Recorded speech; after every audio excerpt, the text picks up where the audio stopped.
इस पार्ट में हम देखने जा रहे हैं electrical system elements and it's transfer function. तो आइए स्टार्ट करते हैं।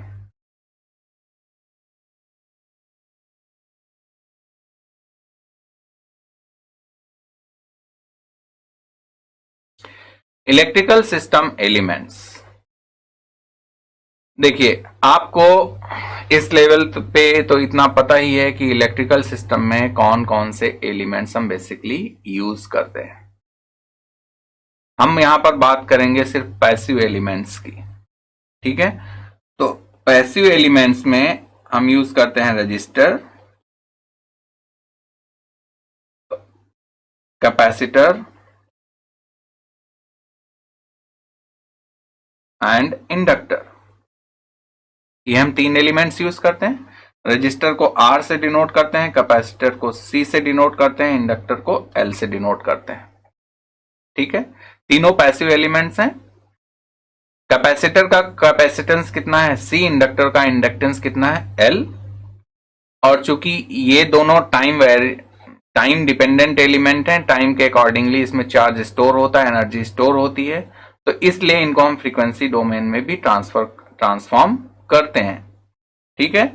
तो कैपेसिटर का जो कैपेसिटेंस होता है वो C है। फ्रीक्वेंसी डोमेन में इसको हम, यानी कि लाप्लास ट्रांसफॉर्म डोमेन में इसको हम कैसे लिखते हैं, 1/CS।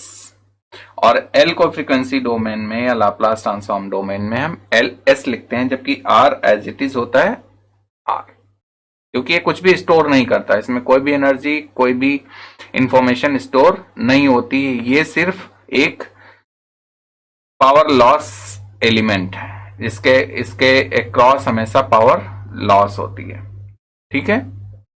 तो जो हमने ब्लू कलर से मेंशन किया है उनके फ्रीक्वेंसी डोमेन रिप्रेजेंटेशन है उनके एलिमेंट्स के, राइट। अब इलेक्ट्रिकल सिस्टम में हम बेसिकली दो सिस्टम स्टडी करते हैं, एक सीरीज और एक पैरेलल। तो इन्हीं तीनों के कॉम्बिनेशंस में हम एक सीरीज सर्किट देखेंगे और एक पैरेलल सर्किट देखेंगे, राइट। यानी कि सीरीज RLC और पैरेलल RLC सर्किट, उसमें हम कैसे इक्वेशन फॉर्म करेंगे, उस इक्वेशन का क्या मेजर ड्राइविंग एलिमेंट है, इसकी वजह से उसका ड्राइविंग एलिमेंट कौन सा है, यानी कि सोर्स क्या है, और उसमें आउटपुट हमें क्या मिल रहा है, उसका ट्रांसफर फंक्शन, जो कि हम इसके पहले पार्ट में भी देख चुके हैं, ट्रांसफर फंक्शन जो हमने डिस्कस किया था। और देन आने वाले टाइम में हम रिलेट करेंगे कि जो मैकेनिकल सिस्टम है और इलेक्ट्रिकल सिस्टम में क्या एनालॉजी हो सकती है। तो सबसे पहले हम यहां पर डिस्कस करने जा रहे हैं का जो रिप्रेजेंटेशन है, that is this capacitor and inductor, ठीक है। रजिस्टर का रेजिस्टेंस R, कैपेसिटर का कैपेसिटेंस C और इंडक्टर का इंडक्टेंस L। सपोज इसके क्रॉस वोल्टेज कितना है, VT।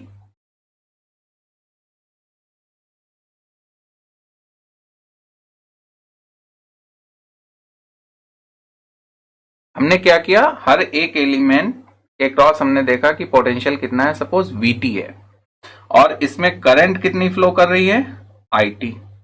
तो ये VT क्या हो जाएगा, VT equals to R times IT।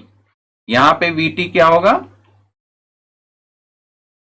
इसमें करंट कितनी फ्लो कर रही है, IT। तो वोल्टेज क्या होता है अक्रॉस कैपेसिटर, वोल्टेज कितना होता है, 1/C IT dt। और इंडक्टर के अक्रॉस जो वोल्टेज होता है वो होता है L DIT बाई dt। अगर इसको हम फ्रीक्वेंसी डोमेन में लिखें तो ये Vs हो जाएगा RIs, यहां पर Vs हो जाएगा 1/CS IS, और यहां पर Vs हो जाएगा LS IS। ये फ्रीक्वेंसी डोमेन में है और ये टाइम डोमेन में है, ठीक है। अब Vt equals to RIT, I is the current flowing through the resistor, 1/C IT dt, where IT is the current flowing through the capacitor। आपको ये पता है कि relation between charge and current क्या होता है? IT equals to dq t by dt, rate of change in charge, rate of change of charge is nothing but a current, है ना। देयरफॉर कैपेसिटर के अक्रॉस जो वोल्टेज है वो क्या हो जाएगा? 1/c integration of dqt upon dt into dt, तो यानी कि हो जाएगा qt डिवाइडेड बाई c, है ना। And this qt is nothing but rate of change of magnetic, qt is linkage of magnetic flux है, तो इसको हम psi से भी लिख सकते हैं। फिलहाल आप इसको यहां देखिए। सिमिलरली यहां पे vt क्या है? L, इसको हम लिख सकते हैं d2 qt बाई dt2, ये भी लिख सकते हैं यहां पे, क्योंकि IT को हमने रिप्लेस कर दिया dq बाई dt से। और इस केस में, रजिस्टर के केस में, हम r dq बाई dt ये भी लिख सकते हैं। तो तीनों के केस में हमने इन टर्म्स ऑफ चार्ज देख लिया। अब हम आते हैं इनके सीरीज और पैरेलल कॉम्बिनेशन पे। तो सबसे पहला हम सर्किट डिस्कस करेंगे, series RLC circuit. Series RLC circuit है, इसमें हमने वोल्टेज अप्लाई किया VT, लूप करंट यानी कि तीनों एलिमेंट में करंट कितनी फ्लो कर रही है IT, पैसिव एलिमेंट्स यूज हुए हैं। तो अब आप देखो कि इसमें अगर आप इक्वेशन लिखना चाहें तो by KVL VT equals to क्या हो जाएगा? RIT plus LDIT by DT plus 1/c IT dt, ठीक है। तो ये सीरीज RLC सर्किट है, और सीरीज में क्या होता है? IT जो होता है वो होता है dqt by dt। Series RLC circuit की हम बात कर रहे हैं। Therefore, this VT becomes R dq by dt plus L d2 qt by dt2 plus qt by c, जैसा कि हम पहले एक्सप्लेन कर चुके हैं। तो ये जो नेट इक्वेशन है, अगर इसको इंक्रीजिंग ऑर्डर में लिखें तो इंक्रीजिंग ऑर्डर में ये इक्वेशन आ जाएगी VT equals to L d2 qt by dt2 plus R dqt by dt plus 1/c qt,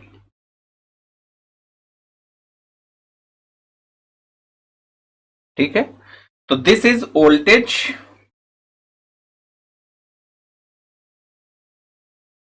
this is voltage, voltage in terms of element constants and charge.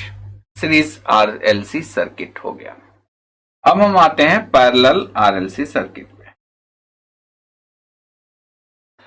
तो this is parallel RLC circuit. Net current IT flow कर रही है, तो हमने देखा कि इसमें IRT current flow कर रही है, यहां पर ILT करंट फ्लो कर रही है, और इसमें ICT करंट फ्लो कर रही है। तो बाई KCL, सीरीज में हमने KVL यूज किया था, यहां पर KCL IT equals to IT current, net IT current flow कर रही है, तो यहां पे small IRT, small ILT and small ICT current. तो नेट करंट बाई KCL कितना हो जाएगा?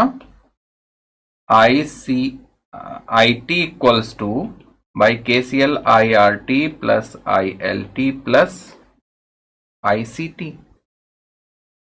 रजिस्टर में जो करंट फ्लो कर रही है, और अब यहां पर एक कॉमन नोड है, तो हमने क्या डिसाइड किया है कि जो इसके क्रॉस वोल्टेज है वो कितना आ रहा है? VT। तो VT एक कॉमन नोड वोल्टेज हो जाएगा, इस नोड पे वोल्टेज हो जाएगा। तो यहां पर IRT क्या होगा? VT divided by R plus ILT कितना होगा? 1/L VT dt plus ICT कितना होगा? C dVT by dt, this will be IT। तो यहां पर एजम्पशन क्या है? VT का एजम्पशन है, ठीक है। Vt is the node voltage, that is common voltage. अब यहां पर magnetic flux linkage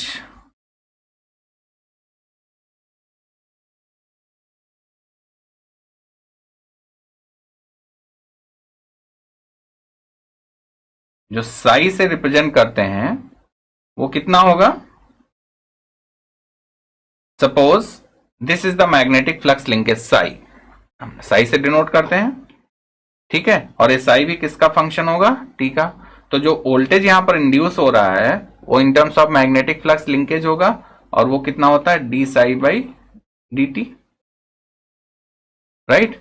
therefore this I T becomes 1 upon r d psi t by dt plus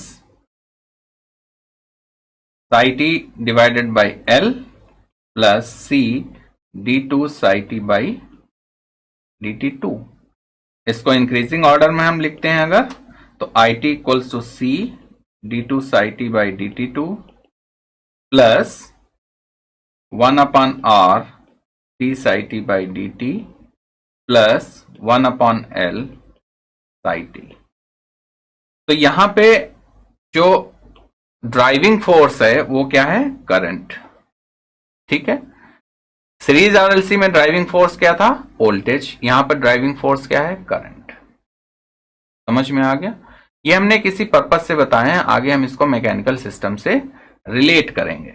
अब अगर इसी सिस्टम में हमें ट्रांसफर फंक्शन फाइंड करना है, तो ट्रांसफर फंक्शन तो मैंने ट्रांसफर फंक्शन वाले टॉपिक में बताया था। जैसे Vt is the output voltage across C, तो हमें क्या फाइंड करना होगा? Vs upon Is। इस इक्वेशन का लाप्लास ट्रांसफॉर्म लीजिए, Vs अपॉन Is फाइंड कर लीजिए। और V क्या है? Sai D Sai T upon D T है, तो Vs क्या हो जाएगा? एस साई एस हो जाएगा, है ना। तो उसको रिप्लेस कर दीजिएगा, ट्रांसफर फंक्शन आ जाएगा। तो मैंने ये अभी आपको बताया है सीरीज आरएलसी सर्किट और पैरेलल आरएलसी सर्किट। अब सीरीज आरएलसी सर्किट में और पैरेलल आरएलसी सर्किट में बस क्या रिलेशन आ रहा है? एक टेबल देखिए आप, वोल्टेज था तो इसमें क्या आ गई? करंट, ठीक है। सीरीज आरएलसी सर्किट में ये ड्राइविंग फोर्स हो गया।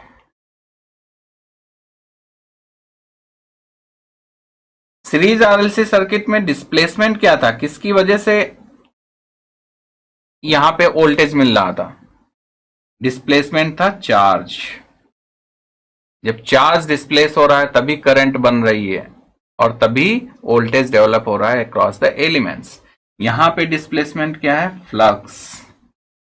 फ्लक्स की वजह से ही वोल्टेज इंड्यूस हो रहा है पैरेलल आरएलसी सर्किट में, ठीक है। एलिमेंट्स आर एल सी तो है ही हैं, ठीक है। सीरीज आरएलसी सर्किट में आप देखोगे जो इक्वेशन हमने लिखी थी, highest power L R C, है ना।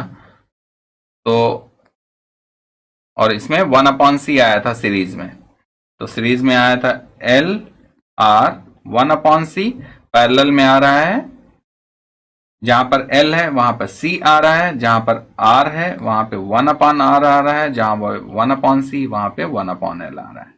डिग्रीज में देखिए आप, ठीक है। ये इतना एलिमेंट्स में चेंजेस आ रहे हैं, तो इन सब चीजों को हमें ध्यान में रखना है आगे के लिए। आई होप कि आपको इलेक्ट्रिकल सिस्टम्स की जो एनालिसिस हमने की है वो और उनके एलिमेंट्स जो बताए हैं वो आपको समझ में आ गए होंगे, ठीक है। तो एक यहां पर हम थोड़ा एनालिसिस और हम करके बताना चाह रहे हैं आपको। देखिए सीरीज और पैरेलल में थोड़ा चेंजेस तो आते हैं, बट इसको मैकेनिकल सिस्टम से रिलेट कीजिए। मैकेनिकल सिस्टम में F इक्वल्स टू क्या आया था वहां पे? डैम्पर के केस में। डैम्पर मतलब रेजिस्ट करता है, मोशन को रेजिस्ट करता है, ठीक है, अपोज करता है। इलेक्ट्रिकल सिस्टम में अपोज कौन करता है? रेजिस्टर। अगर सीरीज में लगा है तो रेजिस्टर अपोज करता है, करंट फ्लो को अपोज करता है, पावर लॉस करता है। तो इसको हम रिलेट कर सकते हैं यहां पे इससे। वहां पे फोर्स था ट्रांसलेशनल सिस्टम में, ट्रांसलेशनल सिस्टम में और वो किसके इक्वल आ रहा था, dxt/dt, ट्रांसलेशनल।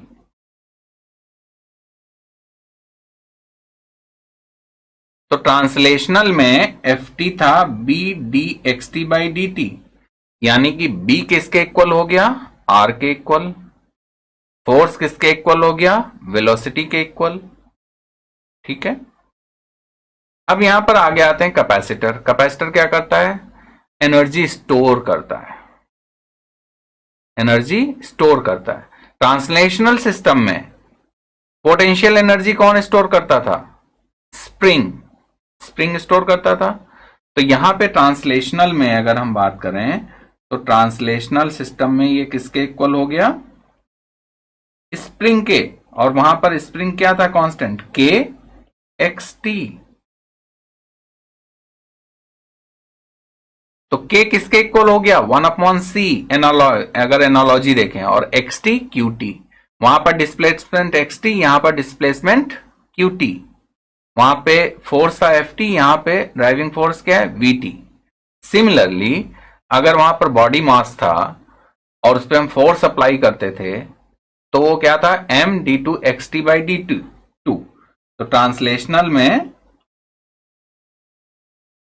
ये एफ टी वहां पर आता था M D two X T by D T two. और यहां पे इलेक्ट्रिकल सिस्टम में फोर्स क्या है, V T L D two Q T by D T. Here Q T is the displacement. तो एम किसके एनालॉगस हो गया, इंडक्टर के। यहां पे के किसके एनालॉगस हो गया, 1/c के। बी किसके एनालॉगस हो गया, 1/b आर के एनालॉगस हो गया। ये तो ट्रांसलेशनल सिस्टम की बात हो गई। अगर हम रोटेशनल सिस्टम में आते हैं तो रोटेशनल में डिस्प्लेसमेंट क्या है, Sai, linkage flux, Sai T flux. ठीक है, राइट। तो यहां पर थोड़ा सा रोटेशनल सिस्टम में चेंजेस आ जाएंगे। ठीक है। अब रोटेशनल सिस्टम में जब हम पैरेलल में आएंगे तो पैरेलल में करंट फ्लो कर रही है, current is the driving force.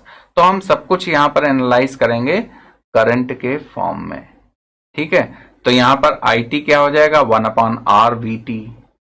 और वी टी क्या है, D psi by D T है ना। तो उस फॉर्म में हम इसको देखेंगे रोटेशनल सिस्टम में, एनालॉजी अगर करते हैं तो। ठीक है।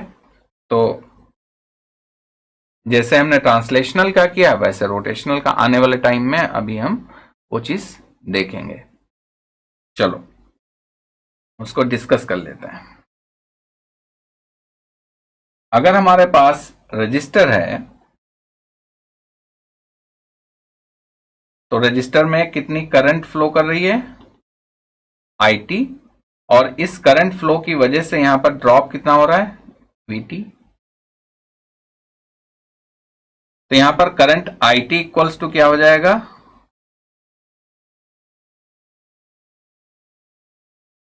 एंड मैग्नेटिक लिंकेज फ्लक्स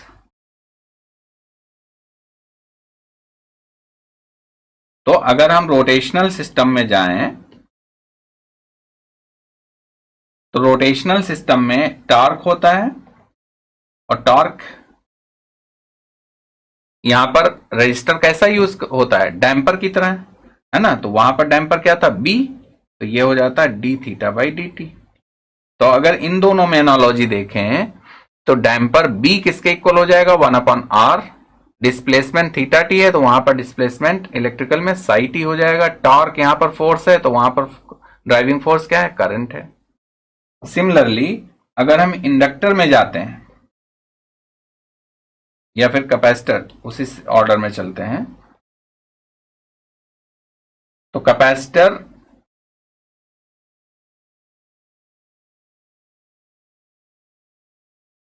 इसमें ड्राइविंग करंट है अगर आई टी, तो इसके क्रॉस वोल्टेज ड्रॉप कितना हो रहा है, वी टी। तो आई टी को आप कैसे लिखेंगे, C D V T by D T. यानी कि अगर इसको लिंकेज फ्लक्स के टर्म में लिखें तो C D two psi T upon D T two हो जाएगा। रोटेशनल मोशन में टॉर्क जब आप लिखते थे तो टॉर्क क्या होता था, moment of inertia d2 theta T by dt। तो अगर इन दोनों की एनालॉजी हम देखें तो इनर्शिया कैपेसिटर के इक्वल, कैपेसिटेंस के इक्वल हो जाएगा, और डिस्प्लेसमेंट तो हमने बताया कि इलेक्ट्रिकल में पैरेलल सिस्टम में लिंकेज फ्लक्स होता है साई टी और रोटेशनल में थीटा टी। ठीक है। सिमिलरली अगर हम इंडक्टर के केस में देखते हैं करंट कितनी होगी, तो इंडक्टर में सपोज IT करंट फ्लो कर रही है, इस IT की वजह से इसके क्रॉस पोटेंशियल ड्रॉप कितना हो रहा है, VT, इंडक्टेंस L है, तो यहां पर करंट IT क्या हो जाएगी, 1/L VT dt, और इसको अगर लिंकेज फ्लक्स के टर्म में लिखें तो 1/L Sai T. Rotational system में अगर हम आते हैं तो टॉर्क कितना होता था, टॉर्क डिस्प्लेसमेंट के प्रोपोर्शनल होता था जब स्प्रिंग आता था, और वहां पर K थीटा टी।